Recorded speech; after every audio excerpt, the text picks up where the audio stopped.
Welcome to March 24th, 2025. My name is Kurt, and this is my daily Good Life meditation. This is an exercise that I do every morning, a little bit after waking up. It's now 5:28 a.m. I do this to remember my life objectives and principles, those which are outlined in my book, Going Alone. I also use the time to think about yesterday and how I did with the challenges and the opportunities that I met. I remember my life's mission, namely the objectives that I'm pursuing, and I think about today and what I'm going to do. I plan out the day, what I'm going to try to complete today successfully. But before I do that, I want to welcome my new YouTube subscribers. Welcome to the channel, or new YouTube viewers if you're new to the channel. I do need to let you know that I do not read comments or respond to comments until I'm done. So thank you for your comments, but I keep the flow going. I just focus on my list here for now. I do also need to caution those who are new to the channel that although I'm in Japan, this video is not about Japan. This is a personal diary that you're welcome to sit in and watch and leave comments on. I make other videos that focus more on Japan, although I am in a Japanese convenience store. This is a mini stop convenience store near my home. Quick introduction. My name is Kurt. I'm a 60-year-old retired man married to a 60-year-old retired Japanese woman. We live in Shizuoka City, Japan. We have a 24-year-old daughter who lives on her own in Tokyo and is pursuing her life and career there. We're newly retired, about 3 months in, still experiencing and adjusting to the process. I think we're finally finding our sea legs, so to speak. That's us. And I do want to thank those of you who watch my videos, and especially those who are YouTube members and Patreon supporters, for buying my cup of coffee this morning. I really do appreciate it. Okay, let's get going. I'm going to do 3 things. I'm going to talk about the last 24 hours, excuse me. Pardon me, it is allergy season in here in Japan, and they got me good, but I'm taking medicine that's helping. Allergy Plus, I think it's called. Or Allergy On, that's what it's called. I told you, Miko, I think the product should be called Allergy Off, don't you think? Anyway, I'm going to do 3 things. Like I said, talk about yesterday, creed, and then today. So for the last 24 hours, usually what I do here is I try to spot difficult parts of the day. Moments where things ambushed me, took me by surprise, knocked me off my balance. And how did I do with that? Was I able to recover my balance successfully? Was I so nimble as to not be knocked off altogether? Which is, that's the larger objective, is to live such a life that it's hard for life to knock me over. It's hard for life to bowl me over in spite of the reality of what comes. Achieving such a state would perhaps resemble what the Stoics were after, right? In terms of remembering the one thing that we have control of is how we choose to respond to the world. All right, so yesterday, how did I do? I only have one note. It says easy balance, and then in parentheses, suspicious. Yesterday was a model day in terms of how life maybe is expected to perform.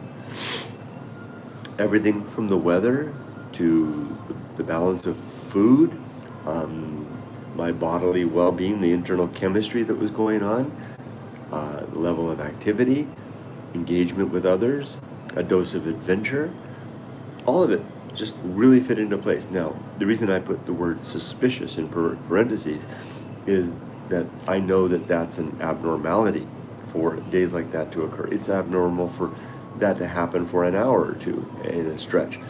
Rough things are to happen. Now that I think about it, there was one thing that did happen. Someone said something that kind of rubbed me the wrong way, and then in the moment, I was like, wait a minute, Kurt, this person genuinely, if the way I took that remark was, if I took it correctly, that would belay a character in this person that is not, it was my wife. if you're wondering. That would be a character in my wife that after 38 years of being together would have thus far been hidden from me. Clearly, that what I'm suspecting is not part of her character. I misunderstood something. And then what I chose to do was I just remained quiet for a minute, hoping that the succeeding words that she would say after that would clarify the mystery for me, and they indeed did. But that one passed. That was like a blip on the radar that passed so quickly. But I have to think now though. It's important to note now that was a. See, now I'm after the good stuff and the bad stuff, right? If you watch enough of these videos, you'll see me pointing out my failures very often, far more often than any successes. But that moment was a successful moment. That was a moment where I used hashtag again, it's always the same 2 or 3, right? Hashtag fortitude, hashtag reason, hashtag social principle. The same 3 I used yesterday to 1, control my emotional reaction, 2, set a course of action, which is be quiet and listen for a little bit, Kurt. 3, social principle, to recognize, to engage in social behaviors that allowed us to carry the conversation on without me giving away that I was in any way put off by what she said, until I was able to gather enough telemetry, enough information to realize that I had made a mistake in interpreting her message. So I guess that's a good, I fleshed it out. I forgot to note that down because I was driving at the time. That was a good one. Boy, that's a model of how I'm trying to live my life, and more. Okay, now that I'm starting to talk, I'm starting to uncover more and more things. I also came up with an approach to how I'm going to handle that challenge that I've had for 2 days now of what I'm going to do about that one gentleman that wants me to join him in his business venture, so to speak. I mentioned that in yesterday's video. I'm going to be upfront about it. I've already composed the message. I translated it into Japanese using ChatGPT, and I ran it past both Yumiko and Yoko to ask them if there was a better way I could communicate this, and they said that basically did it. And it was very clear. What I don't want to do is I don't want to offer any caveats to this guy. And remember, I'm setting a template for how I'm going to deal with such people in the future, because I suspect now, I'm learning that when people perceive that you're retired, they envision a vacuum of space and opportunity that can be filled. And sometimes not very often, but sometimes it seems that people have an idea that they can fill your retired time with their projects.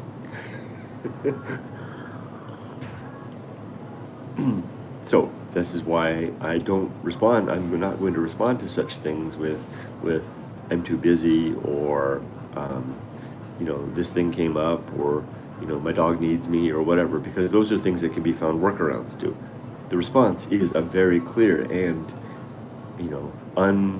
unequivocal no. That's not something that interests me. I don't want to do that. It's hard to say that in a way that doesn't come across as insensitive, but at the same time, I have to remember that these people that are inviting me into their sphere are taking a bold move in doing that. So it's not a counter move. It's not too strong a counter move to simply say, I've got my own projects. I've got my own life. And you know what? I've reached the point now that I don't need to dally around. I don't need to dance around the thing. It's not like my employer asking me to do a project where they're paying me a salary, and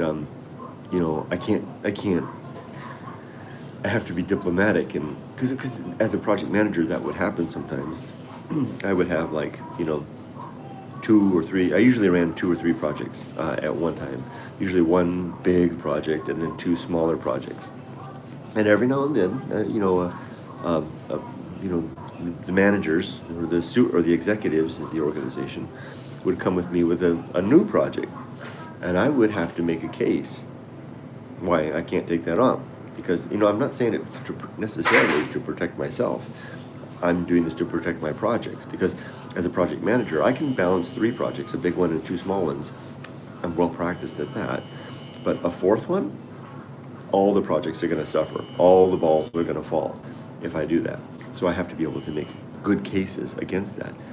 I don't need to do that anymore. If stakeholders with their own damn projects show up in my life now, proffering their projects for me to be involved in, my answer can simply be no. I have a polite no. I have no reason or impetus or necessity or interest in engaging in other people's projects. You know, one of the things, and I forgot to do this, a disclaimer for new viewers. I talk about death a lot in my videos, in these videos. I'm 60 years old. Statistically, I've got until 66 and a half. My should be around 66 and a half should be the onset of my first major health issue. The first probably that will lead to eventually taking me down. I don't know how long I'll live, but likely these are right now the best remaining years of my life, from 60 to 66, and that's 5 years. I'm almost 61. I'm 61 in 2 months. I got 5 good summers left. Not even those are guaranteed. I'm not going to waste a single one of them on extraneous projects that are irrelevant to the mission that I have chosen to myself. See, it doesn't mean I'm going to sit around and watch TV all day. It's not that I'm saying no to other people's projects so I can lounge. I'm saying no to other people's projects so I can engage in my projects, the things that are important to me. And I do have things that are important to me, a large number of them. Well, I do have a large number of them, but they're all distilled down to the same damn thing, which is namely the promotion of my book, Going Alone, and the message of the Good Life Creed. Oh man, the man's promoting his own stuff. Yeah, I am. It's my life's work. It's the thing I did. It's the methodology for living that I developed, that I've been living out since 2018. That has worked very well, and it's a very successful mode and methodology of living. And I want to share that with others, because a lot of people don't seem to have a roadmap or a compass, or that's not the right thing. I offer neither a roadmap nor a compass, not at all. What I offer is a toolkit to get by. That's what the Good Life Creed is. Okay, so anyway, I didn't think I'd have a lot to say about the last 24 hours, but it turns out I did. It turns out I did have at least two issues yesterday. Though there was a third. The one with my wife and understanding and clarifying our communication, and the second one, how I'm going to deal with this guy that wants me to do work for him here in Japan, insofar as tactfully but forcefully and decidedly saying no. There was a third one. We were in an antique store yesterday, and I got my leg caught up on a table and almost brought down a whole table full of antique vases. Can you imagine that? I'm lucky that I didn't do that. I handled that by, sometimes I say I one of my principles my objectives that is to do just one thing at a time, and do that thing slowly and deliberately and carefully. And I guess I was saved by the fact that I was moving deliberately, cautiously through that antique store, just because I knew it was narrow and full of treasures, and I'm a klutz. So I guess that utilizing the principle saved me from further damage. And in the moment, I was able to adjust my emotional reaction by applying some humor, some reassurance that nothing was broken, all was good, and then a little bit of humor contrived to the best of my abilities. I don't recall what I said, but I thought it was funny, and it was an attempt to alleviate. Once everybody knew that I didn't take the whole shop out, I was able to get it back on track. So that worked out well. Okay, now next, the creed. My Good Life Creed consists of 8 objectives as follows: to be always ready to die, to make good and effective use of time, to develop and maintain good and sound life principles, to cultivate good emotional reactions, to perform good actions, to recognize my true limits and true opportunities, to do just one thing at a time, and do that thing slowly and deliberately and carefully, and to keep my balance. And to that point, I did want to answer a pointed question that someone asked in comments yesterday that I thought was worth bringing up. They asked me about how saying no to this man relative to his request for me to join him in his work venture, how that balanced relative to my principles and my objectives. And it balances insofar as it was not a commitment that I made. This was a request that came to me by someone to whom I owe nothing, and to whom I made it, and to which I gave a good consideration about the relative merits of doing it. Now, this is a purely for-profit venture, so it's not like I was being asked to, help out a day cleaning trash at the river, which would be hard to say no to. But this was helping a very successful businessman expand his business venture. So it doesn't strike against the current with any of my objectives or principles to simply look at his what he proffered objectively, weigh it in the scale and measure of my own objectives, and make a decision if I want to engage in that or not, which I have decided not. So that's the answer to that. It doesn't run aground of any of my objectives or principles, which I think if you look at my objectives in particular, they're really only derived to do one thing: to slow me down, to cause me to think, to cause me to take others into consideration, and to weigh in the balance my decisions, to ensure that I'm making decisions that move my endeavors in my life in the direction of virtue, where virtue is simply defined as actions and outcomes that help to improve the quality, the well-being of thinking creatures. It's a very broad object. It's a very broad thing, but it's more like setting the compass on a sailing ship to north by northeast, right? I mean, north by northeast is a very broad and general thing, but if your sailboat is sailing south, then clearly it needs some recalibration. That's why I do this every day, to ask myself, am I sailing in the right direction? Am I aligned with my true north? So hopefully that answers that. Okay, as for today, the next 24 hours, I have only one thing in mind that I need to do today. It's the same damn thing every year. I have a wonderful accountant in the United States who takes care of my taxes. She always gets the taxes done early, and I always drag my heels getting them reviewed, signed, and sent out. So I ran into a stumbling block this year. I reviewed them and I signed them. Yumiko needs to sign them. She's dragging her heels a little bit. And that's one of the things I'm gonna do today. The label for today is taxes, signed and paid, in parentheses. So I need to get Yumiko to sign her copy of the taxes because we file joint returns. And then I need to get my accountant paid. I ran into a problem, no details will be shared, but the payment mechanism that I was using had a stumbling block, and I'm setting up a secondary one to get her paid. It shouldn't be a problem. I just need to do the work to do it. And it's just so hard to do that now that the spring is here. It's so lovely, and I know that soon summer will be here and with vengeance. That's it. That's my goal for today. Let's read comments. Worth Doing Badly, good morning to you. Hi. Mr. Safety Forever, good morning. Renaissance, good morning. Worth Doing Badly said, you mentioned on an earlier episode that you perhaps would like to travel around in your retirement. What would be your top 3 dream destinations? That would be Amsterdam, London, and Barcelona.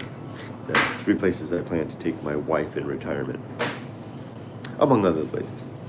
Renaissance Kurt, talking about getting involved on anyone's project at this stage in your life, it may be only something to get involved if you really feel compelled to, not based on any external reasons. Yes, exactly. Exactly. I'm like a man. That's not a good. I'm not going to use that example. That sucks. I get your point. Yeah. And Blue Tanuki, hey, Blue Tanuki. Happy Red Hat to you as well. All right, everybody. Well, that's it. I've covered everything I needed to cover. I'm going to head off and head home and begin working on a few other things. Oh, one thing I'm going to do this week, I'm going to, maybe tomorrow, I'm going to start listing items in my YouTube store. I'm going to open up my old Tokaido antique business is going to open up again. This time not in earnest. Because when I did it before, I remember the same feel. I really love Japanese old things, and I started that business. And Born Out of Love. That was 2016. Was that it? Hold on. No, not 2016. It was 2000 and not in, where did I get 16? 2003 or 2003 or 2004 when I started the business. And because I tried to do it professionally. Within a couple of years, I didn't enjoy it anymore. I didn't enjoy Japanese old things, Ninge, antiques, because I had ruined it for myself. I'm not going to do that this time. This time what I'm going to be doing is, like yesterday, we were in an antique store, and I was looking around things. I had the camera going, I was showing things, and yesterday I selected one lovely special little item to share with my YouTube viewers. And I'm going to make that listing available. I've created a shelf in my room called Softypapa's Shelf, and just one shelf of small items. And each of those items is going to be listed and available for sale. It's just going to be a simple little venture, not too much detail. I'm not going to make the mistake that I made before of ruining a hobby by overdoing it. Look forward to that if you're interested to begin this week. And with that, I'm going to sign off. Wish you all the best, and welcome again, all you new subscribers. It's great to have you on the channel. I wish you all the best, and be safe, but not too safe. Oh, believe in yourself, Robert. Good morning, Cisco. Wouldn't be a proper morning without Robert saying good morning to everybody. Good morning, Robert. Have a great day, everybody. Bye-bye.